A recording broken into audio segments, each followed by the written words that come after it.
नमस्कार छत्रपती संभाजीनगरकर. मी आपला लाडका अभिनेता आमोद चांदे.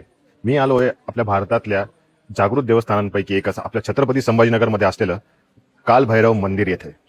हे मंदिर आपल्या डॉक्टर बाबासाहेब आंबेडकर मराठवाडा युनिव्हर्सिटी इथे आहे आणि हे आपल्या युनिव्हर्सिटीपेक्षाही जुनं मंदिर आहे. आणि बरं का, हे इथलं ग्रामदैवत आहे. भारतामधील जेवढे जागृत देवस्थान आहेत कालभैरवांचे, ते त्यापैकी हे पण एक आहे. इथे लोकांच्या सांगण्याप्रमाणे असं म्हणणं आहे की हे 200 ते 250 वर्ष जुनं आहे.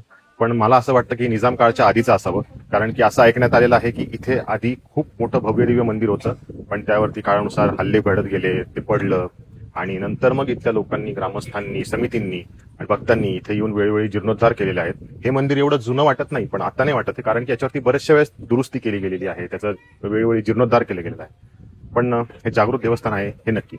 आणि बरं का, इथे येऊन सकाळी तुम्ही मेडिटेशन पण करू शकता, कारण की इथलं वातावरण इतकं सुंदर आहे, इतकं पवित्र आहे आणि इथले वाईस पण इतक्या पॉझिटिव्ह आहेत ना, जेणेकरून तुम्हाला येऊन इथे मेडिटेशन करायला खूप छान वाटेल. आणि अजून तुम्हाला दाखवतो, तिथे मागे तिथे दिसत तुम्हाला, तिथे गोगाबाबा टेकडी दिसते बघा तुम्हाला, ती गोगाबाबा टेकडी आहे. सो तुम्ही इथे सकाळी येऊन नक्की मेडिटेशन करा, इथे नक्की भेट द्या या मंदिराला. तर आमच्या व्हिडिओजला तुमच्या मित्रमैत्रिणींपर्यंत नक्की पोहोचवा. आम्ही असेच तुमच्यासाठी छान छान व्हिडिओज घेऊन येणार आहोत, मंदिरांचे आणि खाद्यपदार्थांचे. तर आमच्या चॅनलला म्हणजे संभाजीनगर 24 आवर्स आणि माझं ऍक्टर आमोद चांदे ऑफिशियल या दोन्ही चॅनल्सला फॉलो करा, शेअर करा, लाईक करा, कमेंट करा. भेटूयात पुढच्या व्हिडिओमध्ये.